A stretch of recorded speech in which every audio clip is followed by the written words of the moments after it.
årsagssagen til moskeen. Det er en moské, der uden tvivl tilhører det iranske præstestyre i Iran, eller det iranske præstestyre. I 2001 købte den på daværende ambassadør moskeen, og han ejer stadigvæk den dag i dag den moské, der findes på Vibevej. Vi, der står her, er ikke erklæret modstandere af moskéer eller store moskéer. Vi er erklæret modstandere af det islamiske regimes prestigeprojekt på Vibevej. Som de fleste af jer ved, så arbejder vi i Frit Iran for demokrati i Iran. Og som de fleste af jer ved, så hænger religion og stat og politik sammen i Iran. Og Iran som præstestyre forsøger at udbrede sin menneskefjendske ideologi til resten af verden. De forsøger at styre sydlige Libanon. De forsøger at styre i Palæstina, i Yemen, i rigtig mange, i Irak ikke mindst. Også i Afghanistan har de deres klamme fingre henover. Det, som vi protesterer over i dag, er Iran som præstestyre har købt en moské på Vibevej og indoktrinerer unge muslimer i Danmark i en menneskefjendsk ideologi.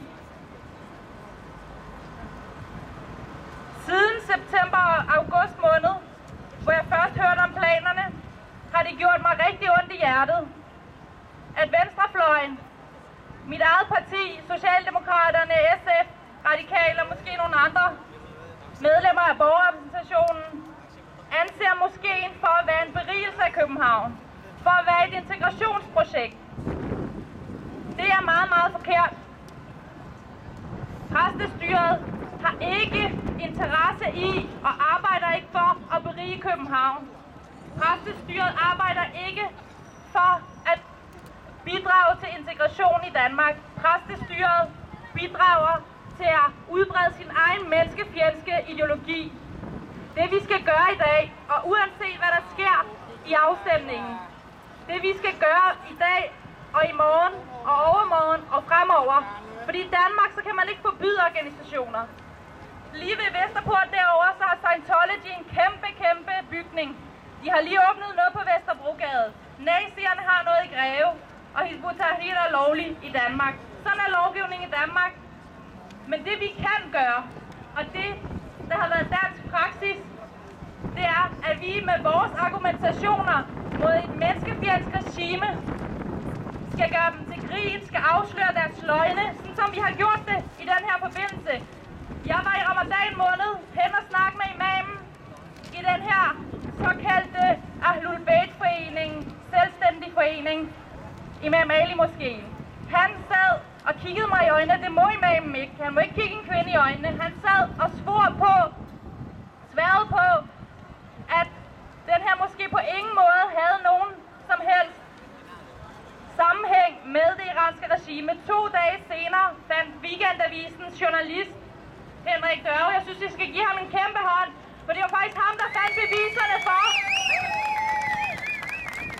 Han fandt beviser på Tinglysningens hjemmeside for, at det var den tidligere ambassadør, der faktisk købte og stadigvæk ejer Imam Ali Moskeen, som de så nu vil begynde at bruge 50-60 millioner kroner, danske millioner, på at bygge. Siger muslimerne i Danmark er rigtig få.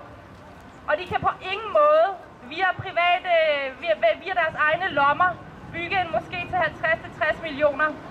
Det bliver taget fra den iranske befolkning, hvor en masse børn tigger på gaderne, og hvor en masse børn ikke går i skole, hvor en masse kvinder sælger deres krop, fordi de simpelthen er så fattige i Iran.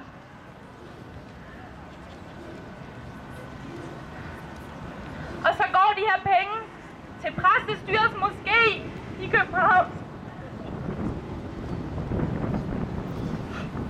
Undskyld. Faktisk så føler vi iranere desuden, styrets moské på Vibevej er en trussel mod os som eksiliranere, der er mødt op her i dag for at demonstrere. Det er de, fordi de er med til at overvåge os, vores forsamlinger, og til at true os direkte og indirekte. Ja, selveste talsperson for den her moské. Ja, jeg kan ikke huske, hvad han hedder nu. Han har været med til at true nogle udviklingsstuderende, nogle studerende, der er kommet fra Iran for at studere i Danmark.